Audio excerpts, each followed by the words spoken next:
खबर दमदार है। इसमें पहली कंपनी पर बात करेंगे हम, अदानी ग्रीन्स पर।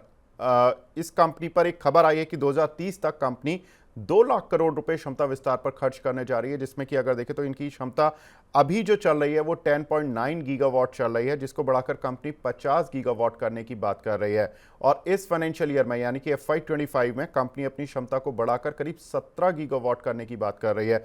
तो अभी करीब 11 गीगावाट मान लेते हैं, 10.9 को राउंड ऑफ कर लेते हैं, यहां से बढ़कर 17 गीगावाट इस फाइनेंशियल ईयर में, और 2030 तक यानी कि अगले करीब 6 सालों में कंपनी अपनी क्षमता 50 गीगावाट यानी कि करीब करीब 5 गुना तक कर लेगी। संतोष सर, जिस तरह के फाइनेंशियल्स रहे हैं, जिस तरह के ब्लेम लगते हैं कि अदानी कंपनीज थोड़ी महंगी हैं, इनकी इस तरह की जो कैपेसिटी एडिशन हो रहा है, इसको जस्टिफाई ये वैल्यूएशंस कर पाएंगी अदानी ग्रीन्स पर? आपका व्यू सर? देखिए, इंडिया में जिस कंपनी ने सबसे बड़े मतलब जिस ग्रुप ने सबसे बड़े इंफ्रास्ट्रक्चर डेवलपमेंट में बढ़ चढ़ कर भाग लिया है वो अडानी ग्रुप ही है। और अडानी ग्रीन के भी अगर हम लोग देखते हैं कि कंपनी के मैनेजमेंट को सुनते हैं तो इनमें तमाम बड़ी बड़ी रोजी पिक्चर्स हैं जो कि आने वाले टाइम पे बहुत बड़ा जो है योगदान करेंगे। और अगर जितना भी कह रहे हैं अगर वो चीज़ें होती हैं तो अगर आज का वैल्यूएशन देखेंगे फॉरवर्ड पे तो कम हो जाता दिखता है। लेकिन अगर आज के वैल्यूएशंस को देखते हैं 225 time 225 times price to earning multiples पे ट्रेड हो रहा है। ईवी एबिटा देखें 38 टाइम्स पे ट्रेड हो रहा है। तो आपको नियर टर्म्स तो नहीं दिखेगा कि कुछ अर्निंग्स हैं, लेकिन अगर इनकी चीज़ें, हाँ, चूंकि ये इंफ्रास्ट्रक्चर प्रोडक्ट अपना प्रोजेक्ट हैं इनके और टाइम लगते हैं, टाइम टेकिंग होते हैं। और अगर टाइम लाइन से, क्योंकि इसमें लैंड एक्विजिशंस, जी। पीपीए करने पड़ते हैं इनको, वो सारी चीज़ें अगर इन टाइम होती हैं तो मुझे लगता है कि Adani green will be the one of the मतलब फास्टेस्ट ग्रोइंग कंपनी हो सकती है। मेरी भी नज़र है कि अगर कोई भी करेक्शन होता है तो इस कंपनी में एक्सपोजर लिया जा सकता जी।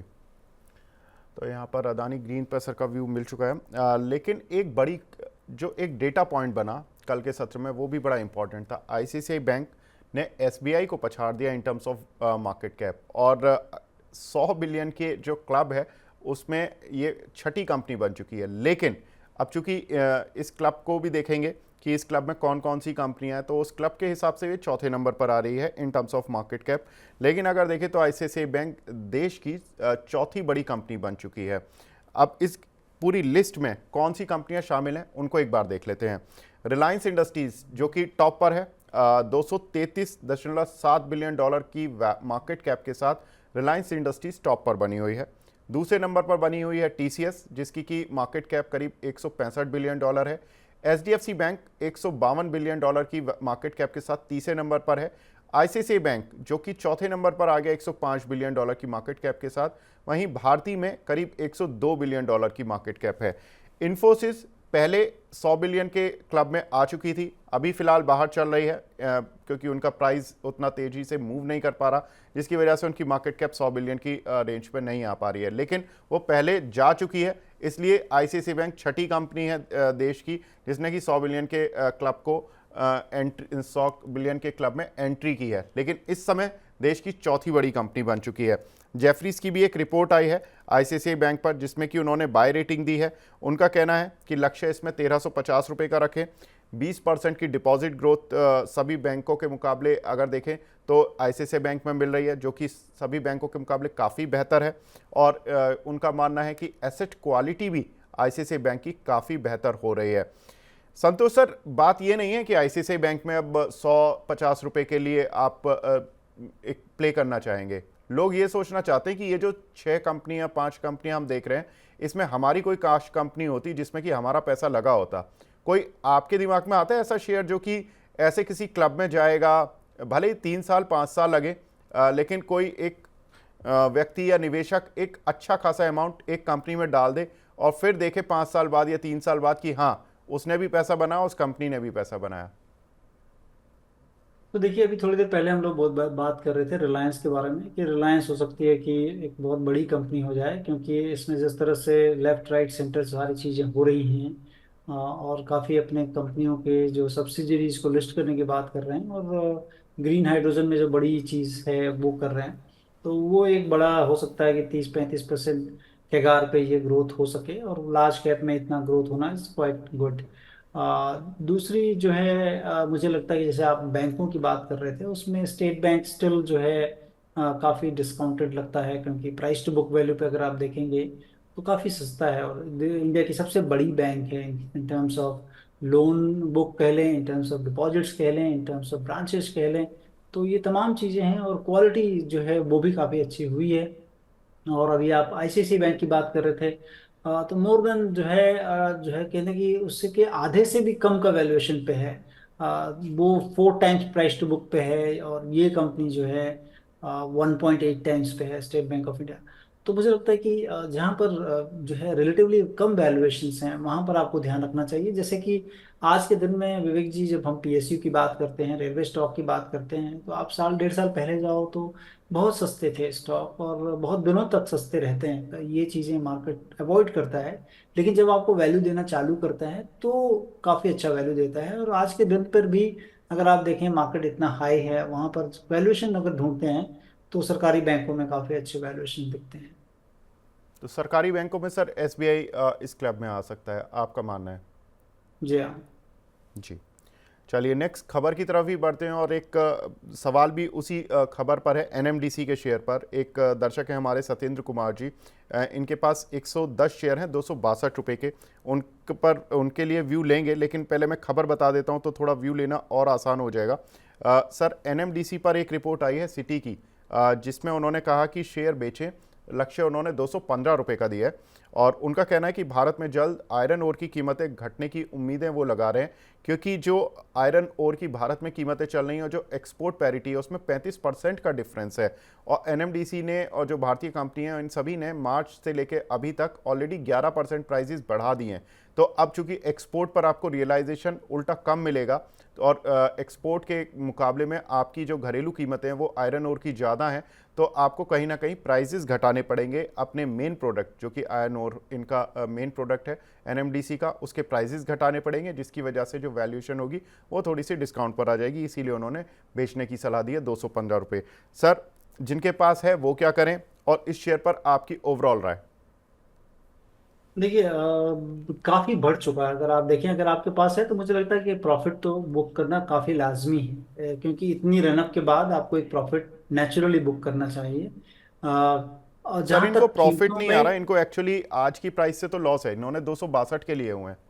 तो आप एक काम करो, फिर आपको निकल निकल जाओ एक बार, क्योंकि आप दो चीज देखो। जो पैरिटी प्राइसेस हम देखते हैं कि इंटरनेशनली और इंडिया में जो प्राइसेस हैं, अगर डिफरेंस है तो either of them has to correct. तो आइदर जो है बाहर के प्राइसेस बढ़ जाएंगे, या फिर यहाँ के प्राइसेस में घट जाएंगे। चांसेस जो होता है, चूंकि हम ऑलरेडी एक गेन पे बैठे हुए हैं, तो हो सकता है कि हम ही घट जाएं। तो इस लिहाज से जो है प्राइस में घटना, वो प्रोबेबिलिटी ज़्यादा लगती है कि ये हो सकता है। और उस लिहाज से मुझे लगता है कि अगर आपके पास है तो एक बार निकल जाए निचले स्तरों पर, फिर आप चाहो तो डेफिनेटली आ सकते हो। बिल्कुल, तो एनएमडीसी से निकल जाएं। सर, कोई रिप्लेसमेंट के लिए बता दीजिए। 9-10 रुपए का लॉस हो रहा है, तो 9-10 रुपए का लॉस कहीं से तो पूरा होना चाहिए ना?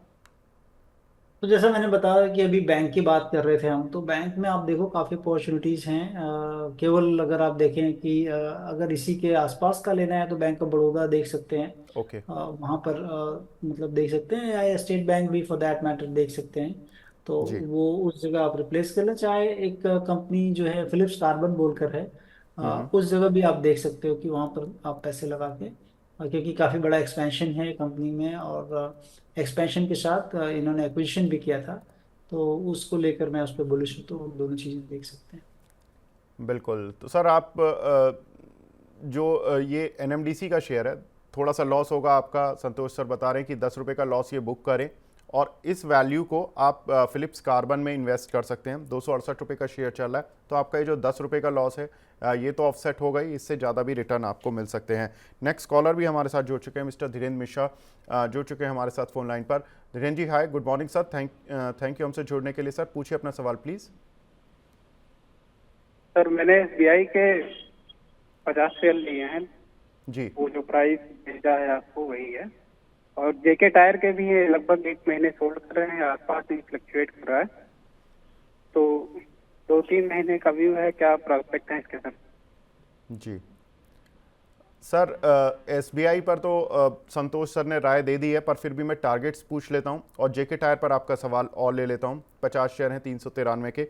सर संतोष सर, इनके लिए एसबीआई का क्या टारगेट रहेगा और जेके टायर 393 रुपए के लिए हुए हैं, क्या करना चाहिए? तो देखिए इनका होराइजन कितना है, अगर वो पता चलता अपने को तो वो अपने बात कर सकते थे। आप समझिए कि जैसा मैंने कहा कि 1.8 times price to book sir अभी है। सर सर वो लाइन पर हैं मिश्रा जी। धीरेन्द्र जी, आप मुझे बता दीजिए आपका टाइम होराइजन कितने समय तक आप रख सकते हैं इन दोनों शेयरों को? सर 3 महीने तक लगभग। 3 महीने, ठीक है संतोष सर, ये तो शॉर्ट टर्म वाले प्लेयर लगते हैं। 3 महीने में एसबीआई पर क्या टारगेट रखें? तो अब देखिए एसबीआई पे 3 महीने पे तो आप ये देख रहे हो कि 900 से 950 तक जा सकता है, बट एक स्टॉप लॉस जरूर लगा लें, 830 के नीचे का स्टॉप लॉस लगा लें, क्योंकि बहुत शॉर्ट टर्म नजरिया है, ट्रेडिंग का नजरिया है। तो उस लिहाज से मैं कहूँगा कि 100-150 रुपये ही बढ़ सकता है अगर मार्केट ठीक रहा तो स्टॉप लॉस जरूर लगा के रखें इसमें। जहाँ तक जेके टायर की बात है, अगेन जो है इसमें हमने जो है ऊपरी स्तरों से थोड़ा सा गिरावट देखी है।